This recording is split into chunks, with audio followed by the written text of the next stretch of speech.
Our President Cyril Ramaphosa is visiting the Africa Aerospace Defence Trade and Exhibition at the Air Force Base in Waterkloof, Centurion. Let's listen in. We believe there's an impromptu briefing.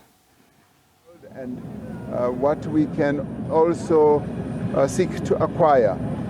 These are very expensive, these equipments, extremely expensive. But we are serious about the defense of our country.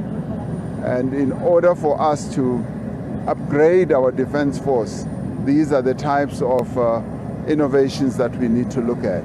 So I walk away from here well informed, and I do wish the Minister of Finance was here so that he can see for himself. Mr. President, just a last one from me. Yes.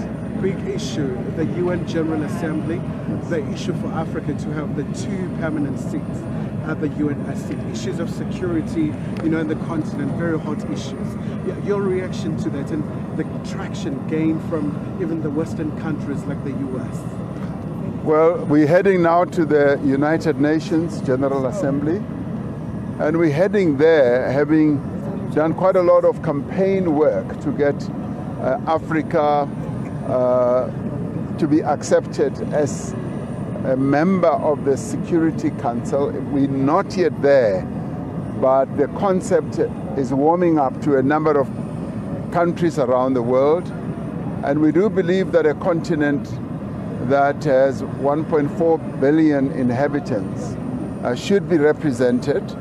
And it's a real terrible anomaly at the moment that we are not represented.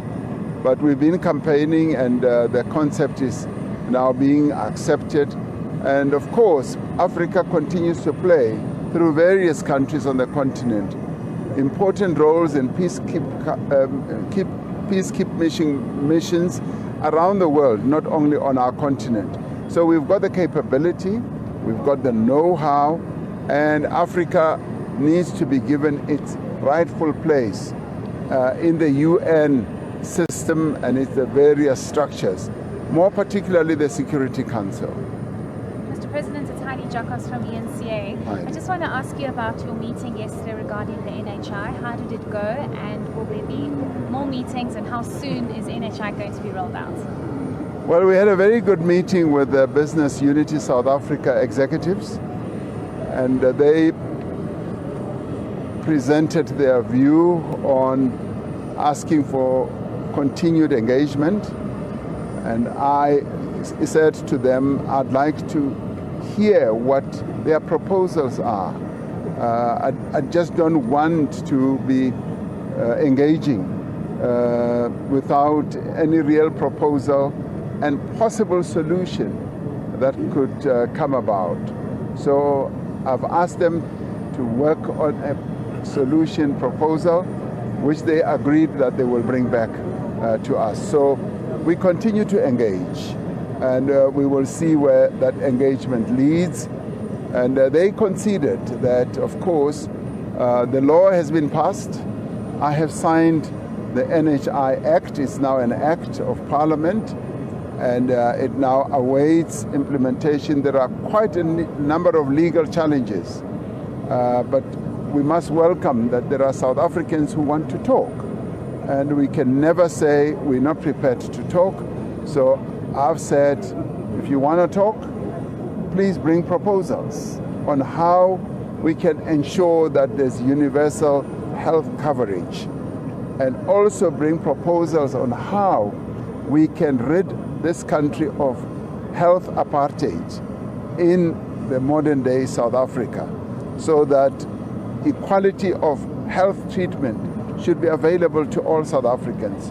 So I said to them, be aware that those are the overriding principles that have led to the signing or promulgation of this act, and me signing it. And the National Health Insurance has been in the making for the longest time, was told about 20-25 years. But then again, we must also remember that it is the World Health Organization, and indeed the United Nations, that has said various countries should have universal health coverage. So that is what we are now doing. And I continue to urge those who may be opposed to the national health insurance to remember that we are not mad. We are not acting out of turn. This is a global sort of advice that we are following. But at the same time, I have said we are prepared to listen to workable proposals that can be put on the table. And if there can be workable proposals, well and good, we'll look at them. And if there aren't any, then of course the NHI is now an act of Parliament, and implementation must then proceed. So in many ways, I tossed the ball back into their hands. And I said, well, bring me whatever proposal you want to. And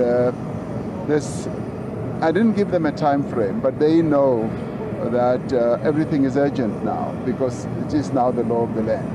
Thank you, guys. Thank you. Thank you Mr. so much, President. Thank you so much. Thank you. Thank What do you know about bombs? Thanks, guys. Well, certainly that was the President of the Republic of South Africa really just giving us his impression about this particular exhibition, especially given the very significant role that's played by the SANDF. You look at so many peacekeeping missions in the African continent, but also looking at the role that is played by the defense industry in terms of job creation, but also really reflecting on a very key issue around the proposal that has been made by some countries for the African continent to have the 2 seats within the United Nations Security Council. We know that South Africa has been very vociferous in terms of making that call before the world body. So with that, back to you in studio. Thank you very much, Kailihle, for that report. It was certainly a very important conversation, the one around reforms of these multilateral institutions. Our reporter there, Kailihle Khumalo, out at Waterkloof Air Force Base for us.